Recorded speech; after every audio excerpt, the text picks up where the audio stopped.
Bismillahirrahmanirrahim. Assalamu alaikum. Welcome to Newsroom. I'm your host, Khalid. Today is Monday, the 7th of August 2023, and these are the stories that we will be discussing in detail during the course of the show.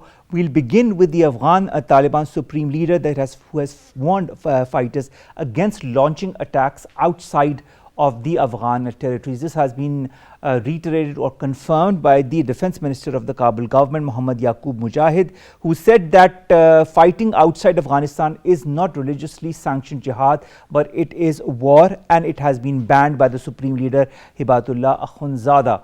Will that have any impact on the current state of attacks that we are seeing across Pakistan, whether it be by the TTP or whether it be by the IS? Only time will tell. Nevertheless, this development seems to be in the positive direction. Our second topic today concerns the May 9 violence that has again been confirmed to be a pre-planned attack, and of course the involvement of the chairman of the political party PTI has also been confirmed again in this audio leak that has come from Samsam Bukhari, who is a PTI leader, in which he alleges that many of the important leaders knew about it and were part of it. What is this audio leak going to have an impact? Because there are so many other leaks as well and statements that confirm the same. This is going to be our second segment. Then we will talk about Rahul Gandhi and India's parliament, who has reinstated opposition Congress party leader Rahul Gandhi as a member, and the Indian Supreme Court has suspended his conviction for defamation. This has been said in a notice by the government. He has also been allowed to contest the elections in India that will be held next year. Good news, but will Rahul Gandhi be able to shrug off this defamation that has been put against him? Only time will tell.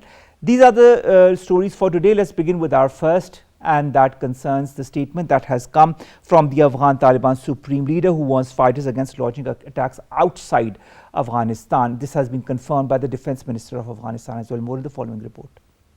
Pakistan has witnessed a sharp spike in terrorism across the country, which is perpetrated by the banned Tehreek-e-Taliban Pakistan and its splinter groups. Terror activities in the country have soared by 79% during the first half of 2023, a statistical report released by independent think tank Pakistan Institute for Conflict and Security Studies showed. Pakistan has deplored the convenience and freedom with which militants have been launching attacks in Pakistan from Afghanistan and has been urging Afghan rulers to take action. Islamabad has repeatedly raised concerns over the use of Afghan soil by militants for cross-border terrorism. Afghanistan's supreme leader has warned Taliban members against carrying out attacks abroad, days after Islamabad hinted at involvement of Afghan citizens in suicide attacks inside Pakistan. Muhammad Yaqub Mujahid said in a speech to members of Afghanistan security forces that fighting outside Afghanistan is not religiously sanctioned jihad, but rather war, which had been barred by supreme leader Hibatullah Akhundzada. Development came days after a deadly bombing claimed by the militant Islamic State group near the shared frontier killed scores of people and injured dozens others in a suicide attack during a convention of Jamaat-e-Ulama-e-Islam Fazl Party in Bajaur district. International community is concerned regarding liberty of action available to terrorists in Afghanistan, so Afghan government has to ensure concrete measures to combat menace of transnational terrorism. Dr. Syed Akhtar Ali, who is a senior analyst and also a former IG of Khyber Pakhtunkhwa, joins us online. Dr. Saab, thank you very much to have joined us. Dr. Saab, I hope you can hear us properly. Now, Afghanistan supreme leader warns Taliban members against attacking spaces outside of the Afghan territory, and this has been reiterated by the Afghan defense minister as well. Does this hint at as a reaction to the statements that have been emanating from Pakistan against the involvement of TTP within Pakistani territories? Yes, it appears to be. And at the same time, a high-level delegation led by Mr. Asif Durrani also negotiated and stressed upon the Taliban leadership. On the other side, their foreign minister, Amir Muttaqi, was there also. So this has produced results, and the statement which was communicated to the delegation of their Amir Hibatullah, that he has declared cross-border attack as haram. In English, we would say forbidden in Islam. So as far as Taliban, Pakistani Taliban are concerned, they have also pledged allegiance to the same Amir. So, if we believe this statement, then it may have positive effects as far as the Tehreek-e-Taliban Pakistan are concerned. So they may remain quiet for some time, but at the same, having said this, we have other threats which we witnessed in Bajor, that is Islamic State of Khorasan. So how the Afghanistan government would control the Islamic State of Khorasan and other splinters groups operating from there. So it will also be a test of the Afghan government. Dr. Syed Akhtar, really I'd like to understand, why did the IS wage this attack in Bajor against the JUI? As the Taliban, the Islamic State of Khorasan is an affiliate of Islamic State of Islamic State. They have their own worldview, and their worldview is to establish an Islamic Caliphate, and they believe that the Renaissance of Islam would be in the territories of Afghanistan, Pakistan, Bangladesh, which are considered to be as Khorasan. So, and they are also inimical to the Deobandi school of thought, and they also rely more on the sectarian warfare as well. So this was not the first kind of attack. Rather, there have been a series of attacks in Bajor where the JUI leaders have been made target. So this is one of the reasons why they are now initiating such kind of attacks within Pakistan. And they also considered that those who are siding with the power structure in Pakistan, they also considered democracy as an obstruction to the Islamic State. All right, I understand your perspective. Now, the United Nations Security Council also, Dr. Saab, in one of its latest reports says that the Taliban takeover in Afghanistan has emboldened the TTP. Do you feel that with this statement of the Afghan supremo that has been reiterated by the Afghan defense minister will have any impact in the short term? You say that the TTP will be quiet for some time and then they will resurge again. But how can this resurgence be contained for a longer period of time? Your take on this? I would say that without the support of the Afghan Taliban and safe havens within Afghanistan, it would not be possible for the Tehreek-e-Taliban Pakistan to operate with ease. If the Tehreek-e-Taliban Afghanistan leadership and government focuses and implement their decision as communicated to Pakistan, then I believe that there would be some solitary effects on the situation, and we would have some sigh of relief. But having said this, the nucleus of the Tehreek-e-Taliban would remain intact, and during this time they would further reorganize, and they would be able to recruit more and more people, and then again react whenever they find it feasible. All right. Dr. Akhtar, I'd also like to understand, you talked about the nexus between the TTP and the IS Khorasan province. What kind of impact do you feel this is going to have on the regional stability or geostrategic stability of so many countries that include Pakistan? If the activities of Islamic State of Khorasan accelerate and there is a spike, then there is every likelihood that it would destabilize the region, and then naturally the international community will step in. They may use the United States, United Nations Security Council's resolution. And initially they would be asking then the government of Pakistan and government of Afghanistan to contain. And they would also be asking for strategic alliances with Pakistan in order to contain the rising tide of terrorism. Now, we all know that the Afghan interim government met with the United States in Doha some time back. Do you feel that has also something to do with this statement that emanated from the Afghan supremo? Yes, of course. The meeting in Doha, where they have given some understanding to the government of United States, and the statements of the Zalmay Khalilzad in this context is also very relevant. All right, so you feel that is going to that is having an impact, but do you feel also that Pakistan's repeated statements and of course the meetings that have been had direct or indirect between the Pakistan and Afghan side have put some kind of pressure on the Afghan interim government to do the needful as far as terrorist outfits within their territories are concerned that wreak havoc outside of Afghanistan? The Doha Agreement has a binding effect, rather as a binding implications, and they are bound to follow the international treaties where they have committed that the Afghan soil would not be used against anyone, including Pakistan.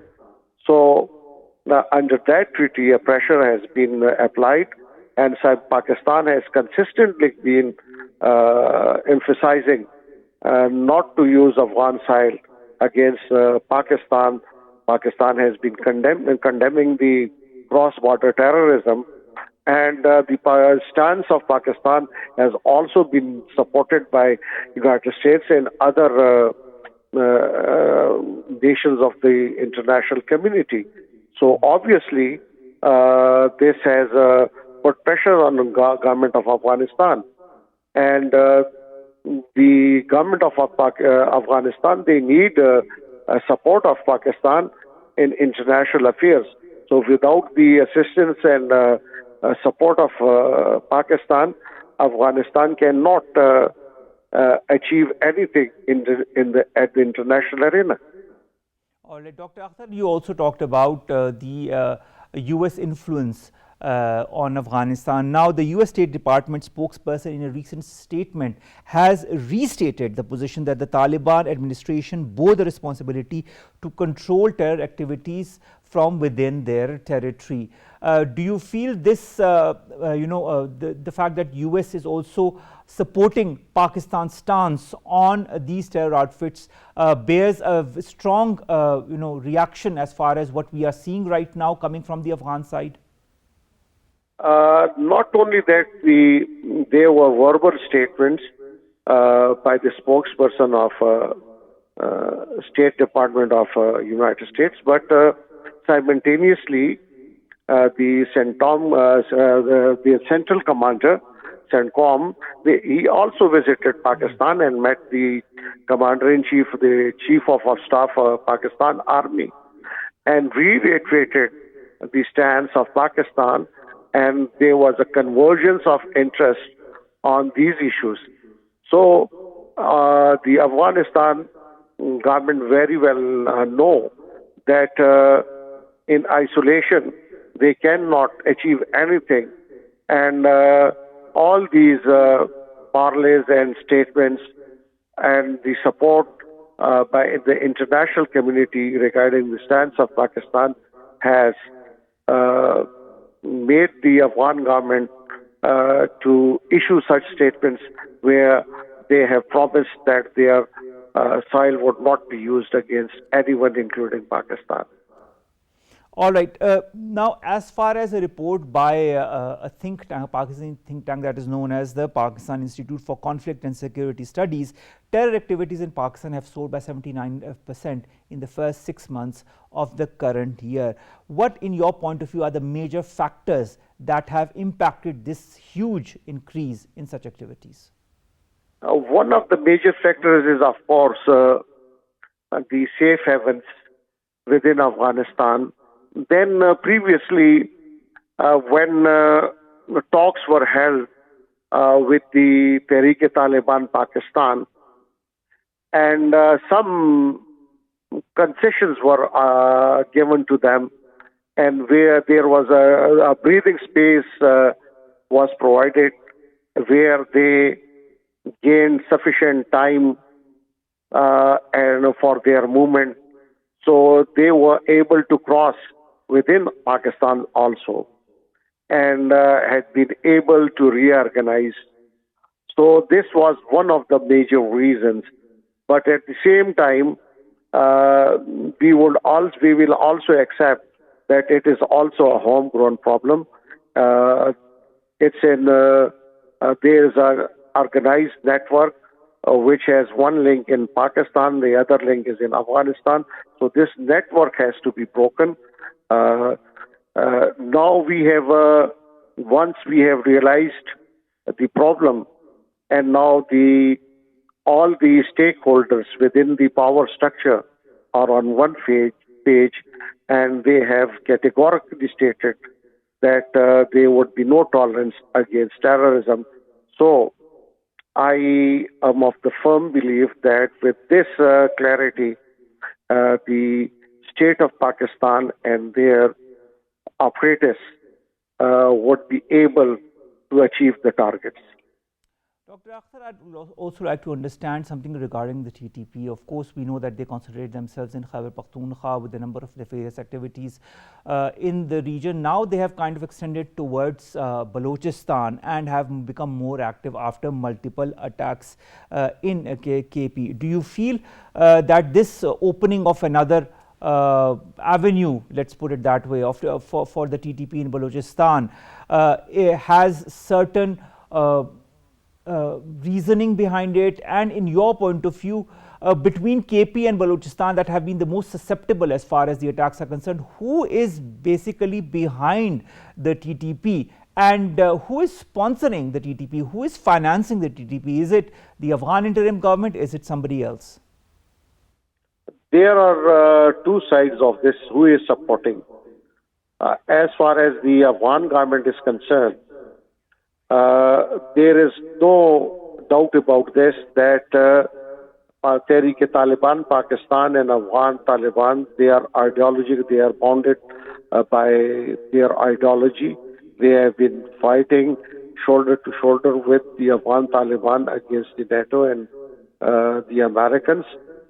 So there is a soft border as far as the Tehreek-e-Taliban Pakistan concerned. The Afghan Taliban have not taken any kinetic action against the Tehreek-e-Taliban Pakistan. One of their statements was that they would be shifted away from the borders of Pakistan.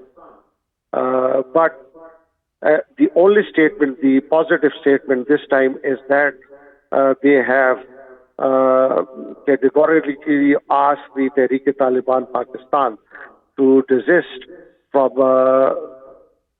cross-border terrorism, and it has been declared as forbidden haram. So this is now we have to see whether if they violate this dictate of the Amir-e-Taliban Afghanistan, then what punitive action would be taken against them? If the government of Taliban takes any punitive action, then they would say that now the Tehreek-e-Taliban Afghanistan means business, and they would not be allowing their soil to be used against Pakistan. On the other side,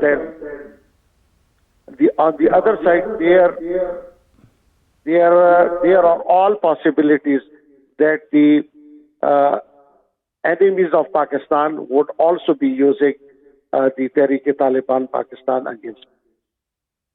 Of course, that we know. Dr. Saab, thank you so very much. Dr. Syed Akhtar Ali, Senior Analyst, and of course former IG Khyber Pakhtunkhwa, to have joined us. As we all know, TTP has also announced 3 new administrative units for the Baloch-dominated Kalat and Makran regions and North and South Punjab. The number of TTP administrative units has now reached 12, 7 in KP, 1 in Gilgit-Baltistan, 2 each in Balochistan and Punjab. Let's come to our second segment, and that concerns the reported audio leak that has come out that was also made public by the Minister for Interior, Akhtar, who shared this audio conversation of PTI leader Samsam Bukhari regarding the May 9th violence. Mr. Tara said that recent videos of Samsam Bukhari and Indian analyst Major Gorawaria are clear evidence that the Pakistan Tehreek-e-Insaf chief is the main planner of May 9 incidents. Brigadier retired Waqar Hassan Khan, who is a senior analyst, joins us online. Brigadier Saab, thank you very much to have joined us. Pleasure to have you on board, and it's always very interesting to discuss with you different topics regarding Pakistan security. Let's begin. Several audio leaks apparently involving PTI leaders suggest that the party leadership was behind instigating the workers to attack the Lahore Corps Commander house in the cantonment area. What, in your point of view, looking at the various audio leaks with the latest audio leak by Mr. Samsam Bukhari, what kind of legal troubles lie ahead for the PTI leadership in the days to come? I think it confirms, the previous analysis that we've been doing after 9th May. The previous analysis indicated that there are strong evidence that it was an orchestrated, planned, move, which was designed in, Man Park by the senior leadership. It was to assault the state with three objectives. One was basically to undermine the status of Pakistan Army and intelligence agencies and display to the world that they are paper tigers. Number two, it was an assault to create dissension within the military rank and file and maybe affect the chain of command, especially if you look at the messaging which was coming from outside, as you have mentioned. In UK and North America, there was some dissident, I would say, terrorist PTI people who were trying to instigate, even, indicate where are the houses and where are the targets. And they were actually trying to create an environment on social media. Probably a revolt has already taken place, and it's just a matter of time that Pakistan would collapse from inside. So this is, and then of course the signaling from some of the, I think, neocons in US, Khalid, who again were following the same chorus. So these are, I think, three of the main targets. Did they achieve it? Definitely. If you look at the military chain of command, it stood very firm behind the chief, and that has been a tradition in Pakistan Army and agencies. It has never happened. So it failed. The other was, of course, the attempt to create bloodshed, especially in Lahore and Peshawar or Miawali, so that they could be having dead bodies and then they could actually incite violence all across Pakistan, which failed. Then there was digital forensic carried out of whatever was happening, and still social media teams of PTI were trying to basically deflect that no, it's not possible. It was just a spontaneous reaction.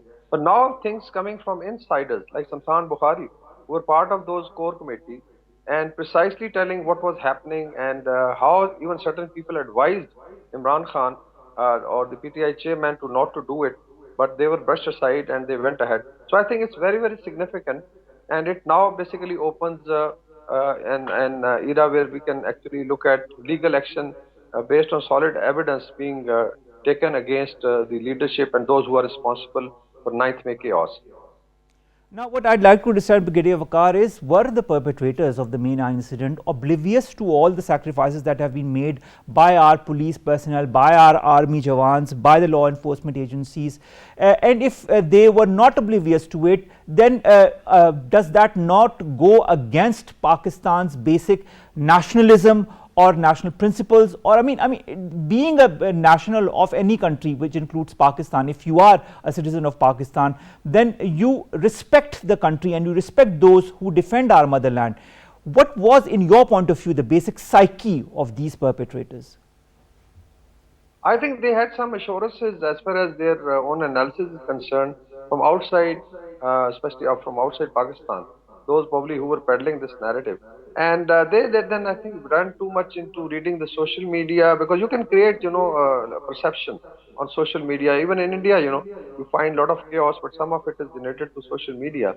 So probably the calculation was that they will be able to succeed. And the way it was orchestrated on 9th, I think they were quite sure that they will be able to topple the system and then bring in that so-called revolution. I would say it was not only miscalculation, but also, their inability to read, let's say the nature of Pakistani people, the defense forces, So it was a false, I think, I would say, analysis or calculation. But they were very sure that in case they go like that, the way the targets, they were all military targets, mind you. The other thing is that no party has done it, I think, before. There's no precedent.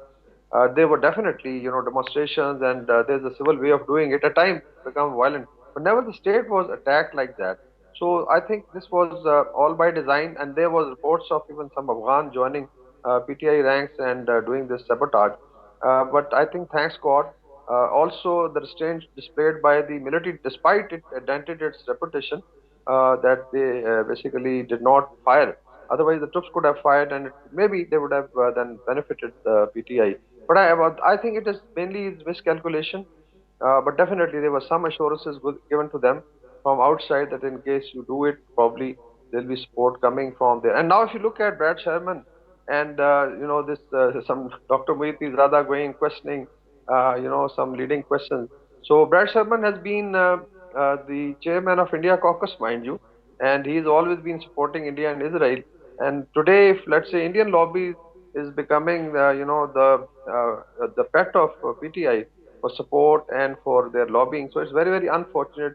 And I am surprised that people like Dr. Mohiti Zada, becoming part of the same thing. So it's very very. But I think to cut it short, already the chairman is facing trial. He has been indicted and he is now behind bars. But I'm sure this assault on the state, which PTI tried to trivialize, has now come up in the open, and legal action should be taken based on the evidence which has now come out. You talked about assurances, Brigadier Waqar. I think there's also a lot of malified intention behind all of that happened on the 9th of May and afterwards, when all of the negations were made as far as, that we were not behind it, with all the videos and the audio leaks that have now come out and have proven to the contrary. Now, when you also hear what you have just talked about how certain elements are moving towards pro-India factions and pro-Israel factions just so that they can get political mileage out of it, don't you feel the basic onus or basic philosophy of certain parties have been made more than apparent?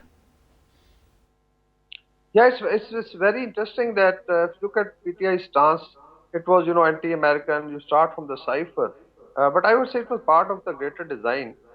Definitely, there are people who would like to, undermine Pakistan and try to either, bring chaos or maybe ultimately implode the state from within. So they thought they would succeed. So this is, I think, very clear. Still today, I think, look at the social media, they're still saying, absolutely not and all that nonsense.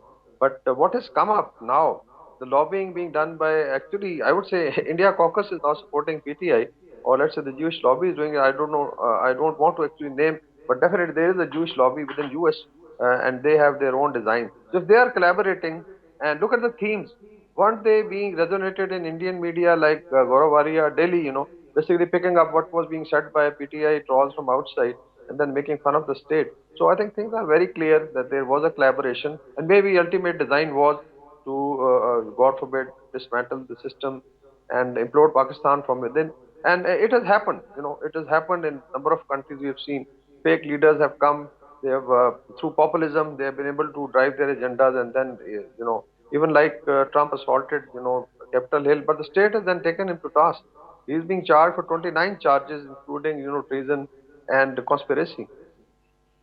All right. Now, Brigadier Waqar, you talk about all of these, and that makes even the intention of certain political parties more than apparent. In this whole context, there are also the followers that follow certain political parties, in fact, the political party in question, blindly on social media. Do you feel that things are being made apparent to them, or do you feel that they are like following the Pied Piper and they will continue to follow the political party blindly, irrespective of whichever context or whichever direction it takes?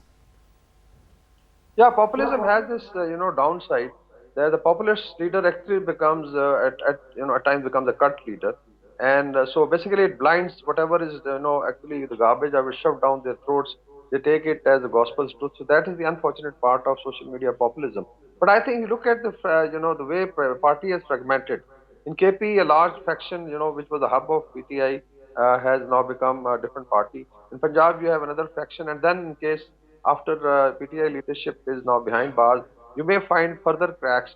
So ultimately, if you don't have leadership, I don't think so you can bluff the nation through social media. Yes, there have been economic challenges with the current government, and the people definitely, because of inflation, look for alternatives. So that narrative still floats. But I think so. This thing is gradually going to, I would say, reduce, and the people are ultimately going to find the truth that this is how the party was taking Pakistan to all the way gorge actually through chaos and implosion of the internal front.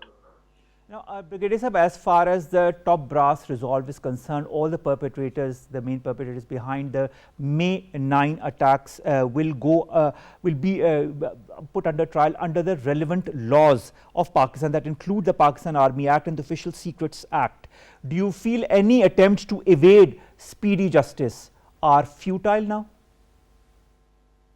Yeah, I think so because the way things have been presented, I think courts have also started understanding the nuances of this hybrid war, and the way PTI was trying to basically take cover of our laws, because Official Secret Act and Pakistan Army Act has existed since Pakistan came into being, and so that's basically law of the land, and I'm sure the efforts to undermine it will be futile. All right. Also, Brigadier Sahab, there has been a huge hue and cry from the families of the armed forces as well after the May 9 incident. And a lot of unity has been seen within the ranks of our armed forces following these heinous attacks. Do you feel that, in your point of view, how have the families of the martyred soldiers have viewed the incidents of May 9 and the way the armed forces and the martyrs were treated during those incidents? Yeah, definitely. Even I have received personal message because definitely military is a fraternity. Even if you retire, you have relationship and communication. So a lot of messages coming from the parents of the young officers who lost their lives, of the heroes of 65, 71 wars, and like Colonel Sher Khan, Captain Colonel Sher Khan, and even like Captain Asfanjar's father, he felt very sorry and tweeted that this is why my son lost his life, gave his life for Pakistan. So I think there was a lot of resentment and also pain in the families of Shohada, especially, and also seeing their heroes being, monuments being vandalized.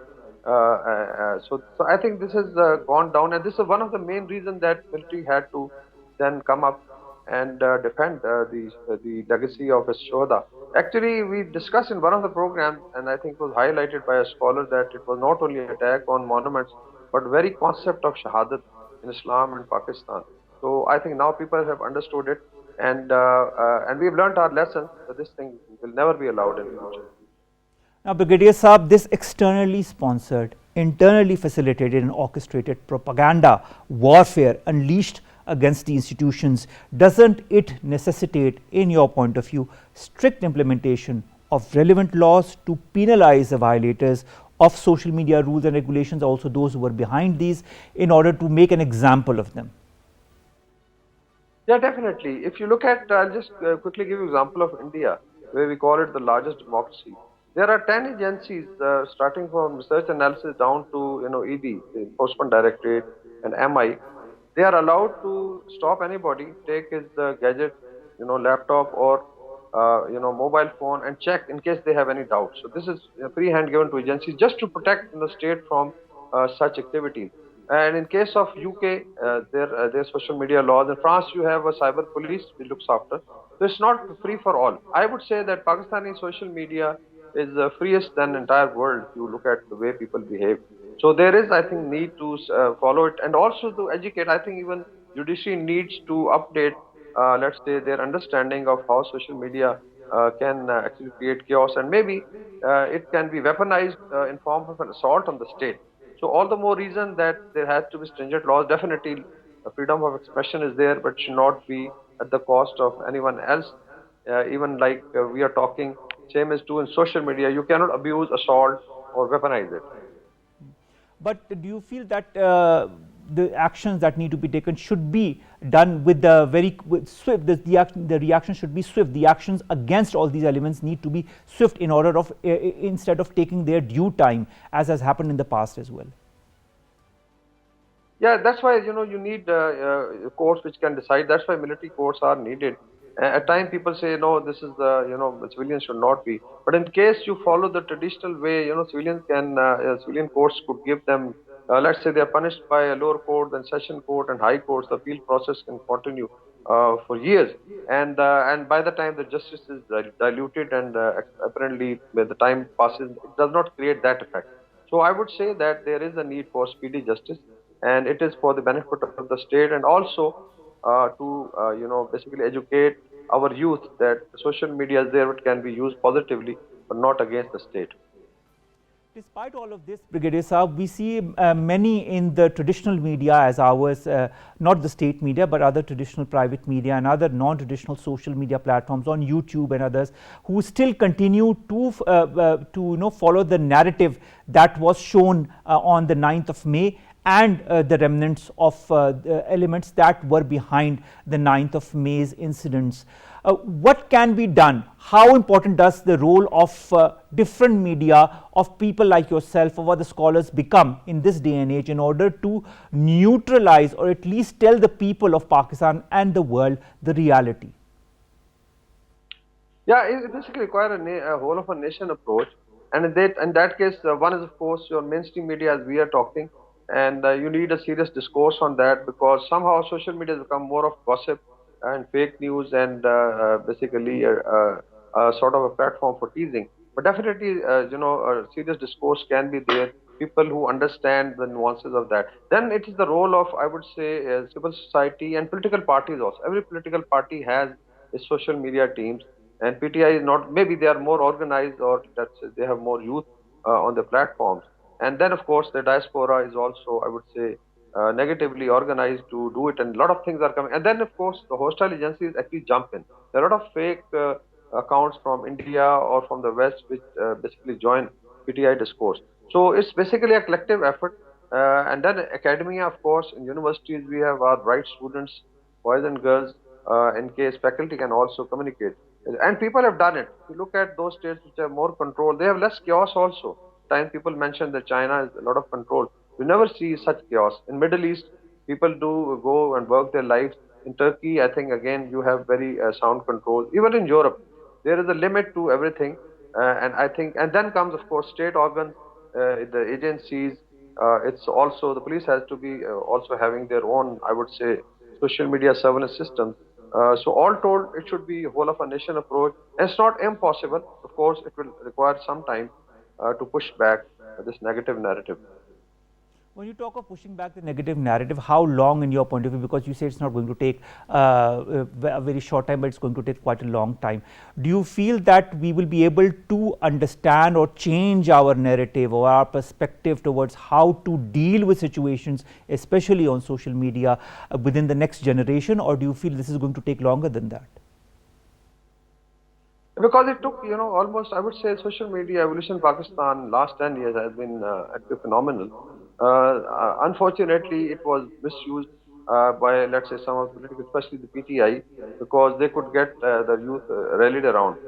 Definitely, there was a charismatic force to do that. But I think the pushback may not take that much longer. One, of course, is the legal arm that just you basically have stringent laws, and there's a deterrence. Like in India, it's very difficult to really go against the state. The moment you do it, there's a lot of deterrence.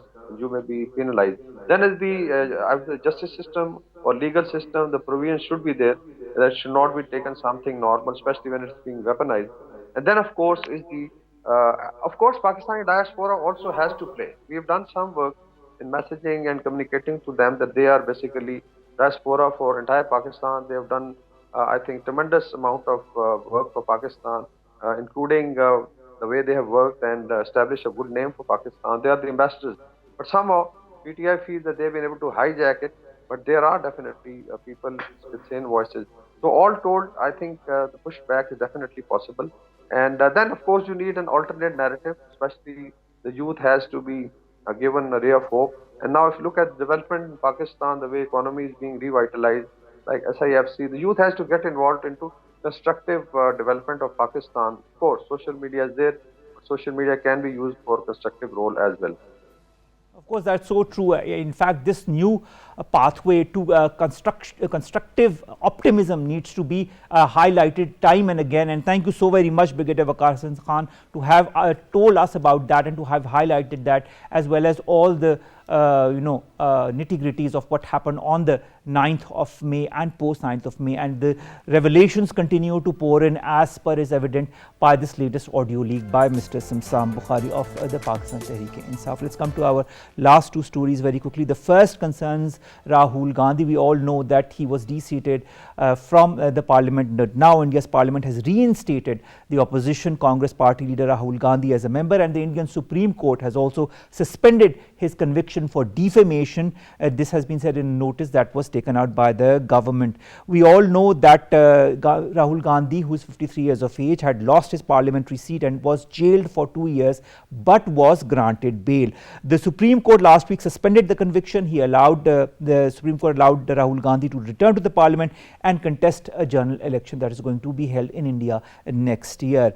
Rahul Gandhi has also sought to overturn the conviction, but his challenge has yet to be heard by a lower court. Nevertheless, good decision in the right direction. Rahul Gandhi is an important leader as far as India's opposition is concerned, and now that he is back in the parliament and can contest the elections, we can maybe see a stronger opposition vying for the top seats in the next elections. Last but not the least, ladies and gentlemen, we all saw what happened as far as the railway tragedy is concerned. We've also heard what Khaja Saad Rafiq, our Minister for Railways, had to say. He mentioned two important things. First was evidence that it was sabotage that he was looking into and the government was looking into, and the second was it was a mechanical fault or a fault that could be created because of a sabotage. The fact remains that we lost scores of lives, many were injured, and this is not the first of the incidents as far as the railways is concerned. We really hope and that the truth will prevail, and we'll get to know what was the reality behind that, and the government will take the necessary steps so that such incidents do not happen in the future. All the loved ones that board a train want to come to their ultimate destination, and when incidents such like these happen, the lives of many families are destroyed.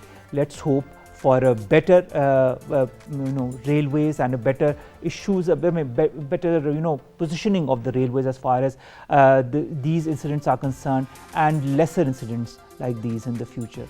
Thank you. Allah Hafiz. See you tomorrow.